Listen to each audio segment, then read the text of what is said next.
जी नमस्कार। अभी हम पूर्वी चंपारण के मेहसी प्रखंड में हैं और आइए यहाँ से एक एनर्जेटिक जुझारू और पूर्व में प्रत्याशी रहे सीपीएम के और महागठबंधन के प्रत्याशी रहे यहाँ से, आइए उनसे जानने का प्रयास करते हैं। सर क्या नाम है सर आपका? मेरा नाम है राजमंगल प्रसाद। सर यहाँ से आप जो है महागठबंधन के प्रत्याशी रहे हैं जी। सर एक चीज जो है थोड़ा सा मेरा सवाल कड़वा होता है, नाराज नहीं होइएगा हम ना, क्योंकि लोग ऐसे मेरे बातों से नाराज हो जाता है, तो आज आपको नाराज करने ही आए हैं और कर भी देते हैं। चलिए सबसे पहले तो मैं आपको और आपके दर्शकों के मेरे तरफ से अपनी पार्टी की ओर से नमस्कार। जी जी जी।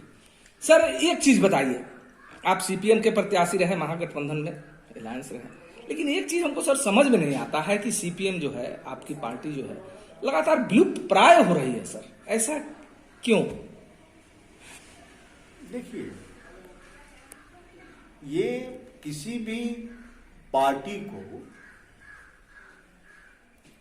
और जो पैमाना है लोगों का कि वो एमपी और एमएलए से उसकी पैमाना को मापते हैं कि इस पार्टी का एमपी कितना है, इस पार्टी का एमएलए कितना है।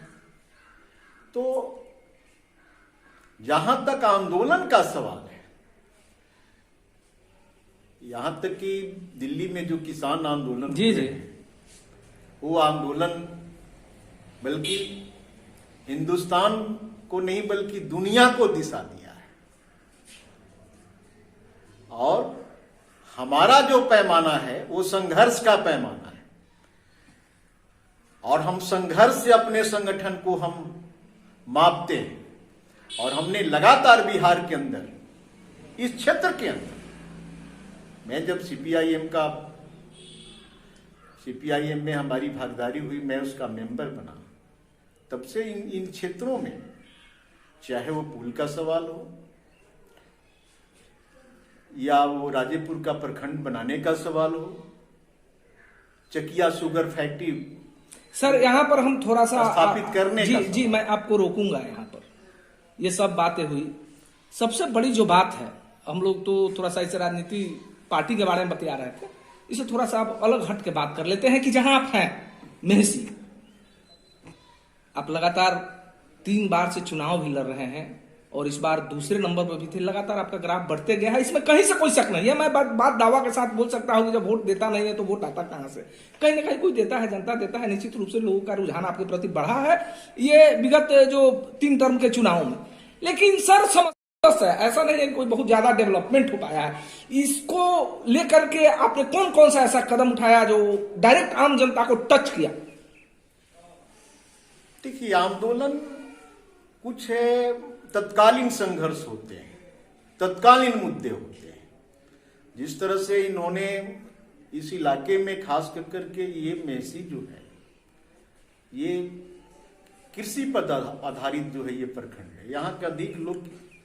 यहाँ के लोग खेती किसानी पर निर्भर है, और यहाँ जब भी बाढ़ या सुखाड़ की स्थिति पैदा होती है, इन सवालों को पूरे जोरदार ढंग से जो है हमने उठाया, हमारी पार्टी ने। जी जी।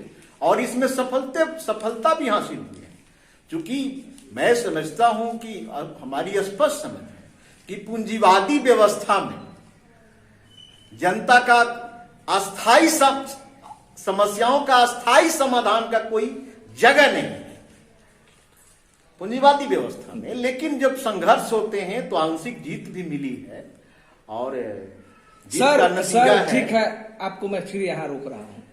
सबसे बड़ी जो बात है कि पहले तो आप लोग बोलते थे कि हम सत्ता में नहीं है, सत्ता से बाहर है, बहुत सारी बातें हुआ करती थी। लेकिन सर अब आपका भी बहाना नहीं चलेगा, इसलिए कि आप खुद सत्ता में भागीदार हैं या महागठबंधन के विंग हैं। सर आप तो लगातार जो पूर्व में जो सरकारें थी, आप ही लोग आवाज उठाया करते थे किसानों की समस्याओं को लेकर, तो अब सरकार तो आप ही की है सर, फिर जमीन पर वहीं ढाक के 3 पात नहीं, उस तरफ सरकार भी कोशिश हो रही है। आप देख रहे हैं कि वैकेंसियां आ रही हैं, एग्जाम भी समय पर लिए जा रहे हैं। मैंने सरकार उस ओर अपना प्रयास को बढ़ा रहा है, ये कोशिश है। मैंने सरकार की इच्छा शक्ति है कि हम करें और बेहतर करें।